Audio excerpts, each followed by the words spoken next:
Fightzone.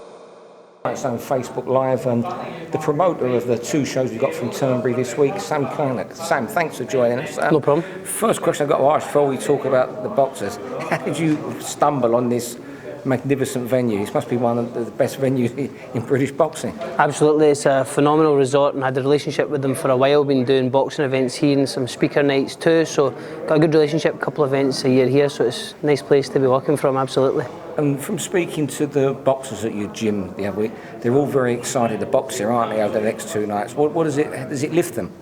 Definitely, it's got that element of prestige, so the boxers love it, and it makes it an easy sell for the fans and things. People love coming down here, so yeah, even the changing rooms are palatial, so it's a nice setup for them, and it gets a good buzz. And because we're not here all the time, that, like I say, a couple of times a year, it builds excitement for it each time we do come. And obviously we'll talk about Saturday's card when we do our Facebook Live from tomorrow's Wayne.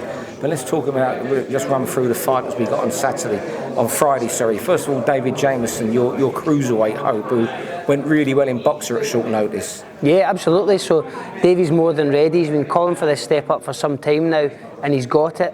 Facing the Swedish champion, IBO title on the line. So, and there's an obvious target there in terms of he wants to win this title and he wants to chase down Jack Massey. He's got the IBO world title, so it's a big night for Davey, but he's been crying out for it for a long time and he's more than ready. I mean, there's a few cruiserweights in the Fight Academy kind of stable on Fightzone. There's also Ian Martell, isn't there? Yeah, absolutely. So the Martell fight's one that Davey would have taken for tomorrow night. He would indeed taken it at the tail end of last year.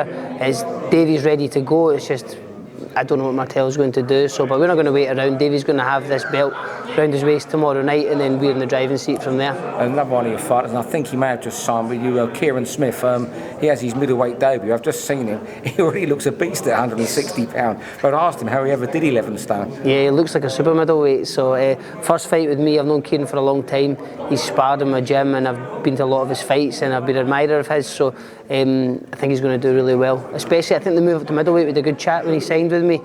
He could still physically make 11 stone, but I think it's performing at that and making a weight are two different things. I think at middleweight he's going to be quite formidable, to be honest, and start the journey tomorrow, and we're going to keep him really busy. Yeah. Another boxer who's gone very well, a Commonwealth featherweight champion that you've got, the nightmare himself, Nathaniel Collins. Hopefully he'll be defending his title in a big fight very soon, but is it just a run out for him tomorrow night? Yeah, it's just about activity levels. 6-rounder. He's got a title defence booked already, so it's just about keeping him busy. We didn't want to have a big gap, especially after COVID and boxers not being active. He's a fighter who needs to be busy, so just a 6-rounder just to keep him moving. You're one of the 8-rounders. Michael McGurk, he's another super welterweight you got. He gets Jan Balog tomorrow night. Yeah, so 12-0. 8-rounder for Michael, just jumping straight back into an 8 and then looking to get into a title fight in April. So expecting Michael to do a number, and he's had no luck between injuries and various other things, kept him out of the ring, so he's really ready to go, and I think he's going to start fast, and it's going to be one to watch tomorrow. Jordan Grant got a bit of publicity when he fought Tommy Fury, never short of a few words to speak. He does well for tickets, doesn't he, with you? Yeah, Jordan's really popular. Obviously, the Fury one put him in the spotlight, got him some followers on social media and things. He loved it. But he had the fight in Hamilton. He started a bit fast. I think his fans kind of, got him a bit overexcited. He almost walked into a couple. He's been looking good in the gym. I've seen him sparring, and he's ready to go for tomorrow night. Yeah, one interesting addition to the card tomorrow night.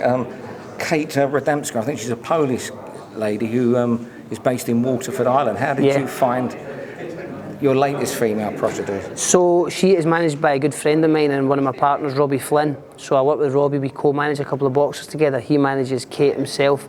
He's a great young manager coming through, and Kate boxed actually on one of my events tail end of last year, and I must say that in the post-COVID shows I had, hers was definitely up there with the fight of the kind of series that we had. She had a brilliant fight, so I think she'll be exciting again tomorrow night. So she's flyweight, stroke light flyweight female, so she's going to move quickly, and she's really exciting to watch. Yeah. Well, you could possibly have a world title fight after 6-7 fights, and she's not going to turn that down, are you? No, definitely not. I mean, she's not in it to hang about. She's very competent, and it's obviously Robbie's guiding her, and he's going to move in the right direction. And of course, your fighters are on Fightzone now, getting exposure. How good is that for the men and the women fighters you have? It's phenomenal. So it gives the boxers a lift. Even elements like this, the little interviews prior and after and everything else, it's good, and it gets them used to used to that sort of platform and speaking and get some more exposure, so it's brilliant. And Fightzone is obviously free now, making it even more accessible. I think it was fantastic value at a £5, but putting out free now I think is really just going to kind of supercharge the channel, and it's great. I'm delighted to be involved. And I think there's another Sam Kynoch show in a couple of weeks you're doing with Fight Academy, isn't there, in London? Yeah, so well, it's my boxers on the bill, so yeah, I'm not involved from the promotional aspect, but I'm managing vast majority of the boxers on the bill, so I'm going to be down there for it and really looking forward to it with some brilliant fights. And yeah, it's just the schedule's just packed for Fightzone, and I'm delighted to be involved in it and a big part of it, and a lot of my boxers are involved in that. Thanks a lot, Sam. No problem, thanks Steve. Fightzone.